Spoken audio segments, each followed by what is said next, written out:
So hello students, welcome back to my YouTube channel. कैसे हैं आप सभी? आई होप सभी अच्छे होंगे। तो इस वीडियो में हम बात करेंगे कि जो second round of BSc nursing है वो होगा कब।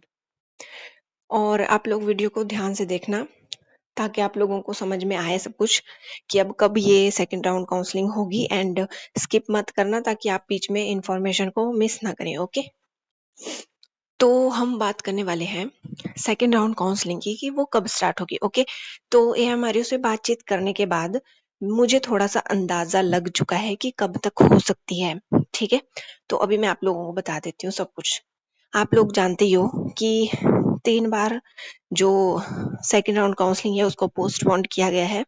अभी तीसरी बार किया हुआ है फिर से। एंड उसकी डेट अभी तक दी नहीं है। शेड्यूल अभी उसका बनने के बाद पोस्ट होगा एएमआरयू पे। ओके, लेकिन उसका जब शेड्यूल बन रहा था देन मैंने उसमें मैंने जब एएमआरयू से बातचीत की तो मुझे पता चल गया कि शेड्यूल कब तक का हो सकता है। ठीक है, हो सकता है कब तक का ऐसा पता चला। ठीक है, कंफर्म नहीं है बट हो सकता है कि उसी दिन उसी डेट पे हो। ठीक है, तो आप लोग एएमआरयू की साइड पे आपने चेक किया ही होगा कि बीएससी नर्सिंग का जो है वो पोस्टपोन्ड हुआ था। ठीक है, तो पहले मुझे वो पेज निकालना पड़ेगा, उसी से मैं आप लोगों को समझा पाऊंगी। ठीक है, तो आप जैसे ही उस जो भी न्यू इंस्ट्रक्शंस आई थी लेटेस्ट बीएससी नर्सिंग के लिए, जब आप उसमें ओपन करते हो तो यहाँ पे आता है जो एक्सटेंड की गई थी डेट उसका नोटिस। ठीक है, तो इस नोटिस में क्या लिखा था? इस नोटिस में लिखा था कि 3 तारीख तक अभी एडमिशन्स रहेंगी।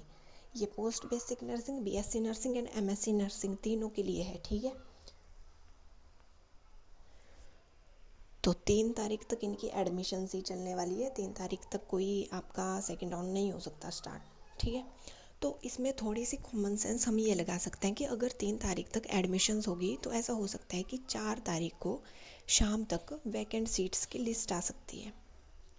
हो सकता है ना कि 4 तारीख को शाम तक वैकेंट सीट की लिस्ट आ जाएगी। ठीक है, और फिर बचा 5 और 6 तारीख, क्योंकि 7 को है संडे। तो अगर 4 को वैकेंट सीट की लिस्ट आ गई, और ऐसा भी हो सकता है कि 3 तारीख या 4 तारीख को नया शेड्यूल आ जाए, तो हो सकता है कि 5 और 6 को सेकेंड राउंड काउंसलिंग हो एंड मंडे को उसका रिजल्ट आए। अगर एएमआरयू जल्दी करना चाहे तो ये डेट्स जो हैं, इन डेट्स पे हो सकता है कुछ। वैसे तो अभी कंफर्म नहीं है ना, बट जो एज्यूम किया है मैंने, जब मैंने एएमआरयू से बातचीत की तो उन्होंने मुझे सिंपली यही चीज़ बताई कि 3 तारीख तक तो एडमिशन्स होंगी, अगर जिसको लेनी होगी वो ले लेगा एडमिशन। ठीक है, बाकी 4 तारीख को वैकेंट सीट की जो लिस्ट है वो हम कर देंगे जारी, 4 या 5 को। ठीक है, अगर मान लो 4 को शाम तक वो वैकेंट सीट की लिस्ट आ जाती है, देन पॉसिबिलिटी है कि 5 और 6 को आपका सेकेंड राउंड चले, 2 दिन आपका सेकेंड राउंड काउंसलिंग हो एंड मंडे को फिर उसका रिजल्ट आ जाए। ठीक है, सेकेंड राउंड काउंसलिंग का जो रिजल्ट है वो मंडे को आ सकता है फिर। लेकिन अगर ऐसा नहीं हुआ, अगर फिर भी इन्होंने फिर से एक्सटेंड तो होने नहीं वाली, आई थिंक सो, क्योंकि ऑलरेडी 3 बार एएमआरयू ने काउंसलिंग को जो है वो पोस्टपोन किया हुआ है। तो अब आई डोंट थिंक कि अब ये फिर से करेंगे, क्योंकि इन्होंने ऑलरेडी किया हुआ है तो अब नहीं कर सकते ये। ठीक है, अब इनको सेकेंड राउंड करना ही पड़ेगा। तो सेकेंड राउंड तभी होगा जब वैकेंट सीट की लिस्ट आएगी। तो वैकेंट सीट की लिस्ट मान लो अगर 4 को आई तो हो सकता है कि 5 और 6 को सेकेंड राउंड होगा। लेकिन अगर 4 को नहीं आती, 5 या 6 को आती है, देन हो सकता है कि अब सेकेंड राउंड जो है वो नेक्स्ट वीक ही हो, मंडे से स्टार्ट, एंड उसकी प्रोसेस पूरी मंडे से होगी। बाकी बहुत से बच्चे मुझसे ऐसा पूछ रहे थे कि जो क्लासेस हैं वो कब से स्टार्ट होंगी। तो देखो, एएमआरयू ने सिंपली यही बताया है कि 15 तारीख से क्लासेस स्टार्ट हो सकती है।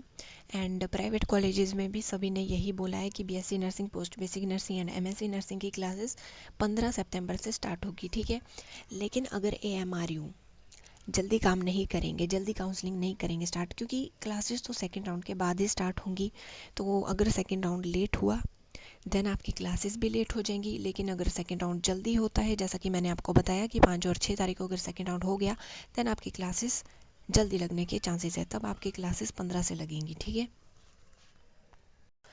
और जो सेकेंड राउंड काउंसलिंग का जो नया शेड्यूल आना है, जो इसमें बताया गया है कि नया शेड्यूल आएगा, वो आई थिंक 3 तारीख को या 4 तारीख को आ जाएगा। तो आप लोग चेक करते रहना साइट पे, मेरे चैनल पे आपको हर अपडेट मिलती रहेगी BSc nursing, post basic nursing and MSc nursing से रिलेटेड। तो आप लोग मेरे चैनल को सब्सक्राइब कर लीजिए ताकि आप तक इम्पॉर्टेंट न्यूज़ पहुंचती रहे डेली बेसिस पे। ओके, तो ये तो बात हो गई कि सेकेंड राउंड कब होगा, ठीक है। अब नेक्स्ट टॉपिक है कि क्या आपको सेकेंड राउंड में पार्टिसिपेट करना चाहिए या नहीं, एंड क्या आपको कॉलेज अलॉट होगा या नहीं। क्योंकि बहुत से बच्चे मुझे मैसेज करते रहते हैं, कमेंट करते रहते हैं कि मैम हमारे इतने मार्क्स से क्या हमें कॉलेज मिलेगा, क्या हमारे इतने मार्क्स से क्या हमें कॉलेज मिलेगा। तो मैं उन सबको कंफर्म करना चाहती हूँ कि पहला जो पॉइंट है वो है कि अगर आपको गवर्नमेंट कॉलेज चाहिए देन आपके 80 से अबव मार्क्स होने चाहिए, तभी आपको सेकेंड राउंड में गवर्नमेंट कॉलेज मिल सकता है, ठीक है।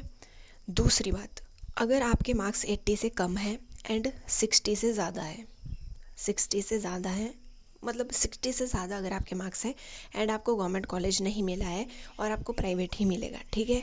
और उसमें भी आपको HP कोटा ही मिल सकता है। HP कोटा के चांसेस हैं जिनके 60 से अबव मार्क्स हैं, ठीक है। मैक्सिमम तो उन्हीं के चांसेस है जिनके 65 से अबव हैं या 65 हैं, उन लोगों के ज़्यादा चांसेस है कि उनको HP कोटा की सीट मिल सकती है। लेकिन जिनके 60 से अबव हैं उन सबको HP कोटा की सीट मिल सकती है, ठीक है। बाकी जितने भी बच्चे 51 ST SC OBC and 54 for general category, जिनके इससे अबव मार्क्स हैं उन लोगों को मैनेजमेंट की ही सीट मिल सकती है, HP कोटा की उन्हें नहीं मिल सकती। अगर उन्होंने अपनी सीट ऑलरेडी पहले से बुक की है तब उनको HP कोटा की भी मिल सकती है, लेकिन थ्रू काउंसलिंग तो HP कोटा मिलना मुश्किल है। एंड HP कोटा सिर्फ काउंसलिंग से ही मिलता है। आप लोगों को अगर डायरेक्ट एडमिशन लेनी है तो डायरेक्ट आपको मैनेजमेंट में ही मिल सकती है, ओके। एंड एक और बात बता दूं, अगर आपको फर्स्ट राउंड में कोई भी कॉलेज अलॉट हुआ है तो सेकंड राउंड में आप लोग प्लीज़ पार्टिसिपेट मत करना, क्योंकि बहुत ज़्यादा रिस्क हो सकते हैं। क्योंकि प्राइवेट कॉलेजेस फिर जो फ़ीस भरी होती है आपने उसको वापस नहीं करते, वो लोग वो सारी फ़ीस ले लेते हैं एंड वो देते नहीं आपको वापस, रिटर्न नहीं करते। तो आप लोग जिस कॉलेज में हो वहीं पे रहना, क्योंकि जैसे फर्स्ट राउंड में बहुत से बच्चे जिनको कॉलेज अलॉट नहीं हुआ, तो सेकंड राउंड में भी ऐसा हो सकता है कि बहुत सारे बच्चे ऐसे बच जाएं जिनको कॉलेज अलॉट ना हो। इसलिए मैं आप लोगों को बोल रही हूँ कि अगर सीट मिली है तो उसको मत छोड़ना, ठीक है। बाकी जितने भी स्टूडेंट्स ऐसे हैं जिनके कम मार्क्स हैं, मतलब 55 से अबव हैं एंड उनको प्राइवेट कॉलेज में डायरेक्ट एडमिशन लेनी है, क्योंकि डायरेक्ट ही ले रहे हैं सभी बच्चे एडमिशन, एंड सीट्स जो है वो फिल होती जा रही है टाइम टू टाइम। एंड कई बच्चे ऐसा भी बोलेंगे कि मैम हमने कॉल किया पूछा, तो वो मना करेंगे नहीं हो रही है डायरेक्ट। तो aroma college, Nandini college and modern nursing college, इनमें अभी डायरेक्ट चली हुई है एडमिशन होना, बाकियों में अब बंद हो गई है। जितनी होनी थी उतनी हो चुकी है बाकियों में। एंड वो लोग आपको नहीं बताएंगे कि हमने डायरेक्ट एडमिशन करवाई अपने कॉलेज में, ठीक है। तो जिनको भी aroma college of nursing and Nandini college and modern nursing college, इनमें एडमिशन लेना है डायरेक्ट, वो मुझे DM कर दीजिए। एंड बाकी अभी यही अपडेट थी, जितनी भी थी मैंने आपको बता दिया सब कुछ। एंड अगर अभी भी आपके कोई भी डाउट्स हैं देन आप लोग कमेंट बॉक्स में कमेंट कर सकते हैं। एंड सब्सक्राइब कर लीजिए मेरे चैनल को, सो दैट न्यू अपडेट जो भी आएगी इस पर काउंसलिंग से रिलेटेड या कुछ भी, वो आप लोगों तक पहुंचती रहे, ठीक है। तो मैं मेनली बोलना चाहूँगी जो पोस्ट बेसिक और MSc वाले स्टूडेंट्स हैं वो लोग भी मेरे चैनल को सब्सक्राइब कर दीजिए, क्योंकि बहुत सी अपडेट्स अब आने वाली है आप लोगों की भी। तो क्योंकि BSc नर्सिंग के साथ ही आप लोगों का भी चल रहा है सब कुछ, तो आप लोगों की भी सारी अपडेट्स अब मेरे ही चैनल पे आएंगी, तो आप लोग सब्सक्राइब कर लीजिए, ओके। आई होप आप लोगों के लिए वीडियो हेल्पफुल रही होगी। कोई भी क्वेरी है कमेंट कर दीजिए।